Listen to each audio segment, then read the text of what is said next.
സർക്കാർ ജീവനക്കാരുടെയും പെൻഷൻകാരുടെയും DA കുടിശ്ശിക ഉൾപ്പെടെ നൽകുന്നതിന് നടപടിയുണ്ടാവണമെന്നും അതിൽ ആശങ്ക വേണ്ടെന്നും മന്ത്രി VN വാസവൻ പറഞ്ഞു.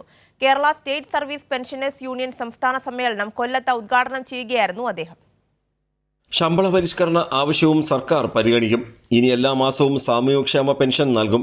വയോജനങ്ങളുടെ ക്ഷേമത്തിന് സർക്കാർ പ്രഥമ പരിഗണന നൽകും. അവരുടെ സംരക്ഷണത്തിനായി വയോജന കേന്ദ്രങ്ങൾ തുറക്കും. കേന്ദ്ര സർക്കാരിൻ്റെ ശ്വാസം മുട്ടിക്കുന്ന നിലപാട് തുടരുകയാണ്. കേരളത്തോടുള്ള ഈ ചിറ്റമ്മ നയം കേന്ദ്രം തിരുത്തണം. 100 രൂപ പിരിച്ചുകൊണ്ടുപോകുമ്പോൾ കേരളത്തിന് തരുന്നത് 30 പൈസ മാത്രമാണെന്ന് മന്ത്രി വാസവൻ ചൂണ്ടിക്കാട്ടി. നിങ്ങൾക്കെല്ലാം അറിയാവുന്നതുപോലെ കേന്ദ്ര ഗവൺമെന്റ് നമുക്ക് അർഹിക്കുന്ന രൂപത്തിലുള്ള സാമ്പത്തിക വിഹിതം സമയോചിതമായ സന്ദർഭവിധമായി തരാതിരുന്നു. നമുക്ക് GST കോമ്പൻസേഷന്റെ വിഹിതം തരാനുള്ളത് തരുന്നില്ല.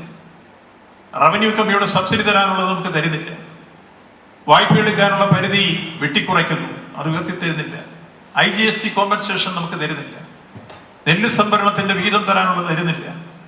എല്ലാം ചേർത്ത് ഒരു ഘട്ടത്തിൽ 57,400 കോടി രൂപ സംസ്ഥാന ഗവൺമെന്റിന് കേന്ദ്രം തരാനുണ്ടായി. അർഹിക്കുന്ന വിഹിതങ്ങൾ തരണ്ടേ?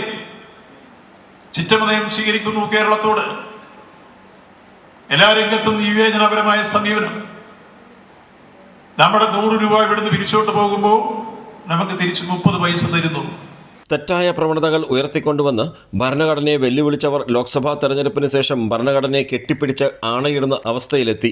400 സീറ്റ് നേടി മതനിരപേക്ഷതയെ തകർത്ത് ഭരണഘടനയെ മാറ്റാൻ വന്നവർക്ക് ജനങ്ങൾ നൽകിയ വലിയ താക്കീതും ഒറ്റയ്ക്ക് ഭരിക്കേണ്ട എന്ന മുന്നറിയിപ്പുമാണ് നൽകിയതെന്നും മന്ത്രി പറഞ്ഞു. N സദാശിവൻ നായരെ പ്രസിഡന്റായും R രഘുനാഥൻ നായരെ ജനറൽ സെക്രട്ടറിയായും സമ്മേളനം തെരഞ്ഞെടുത്തു.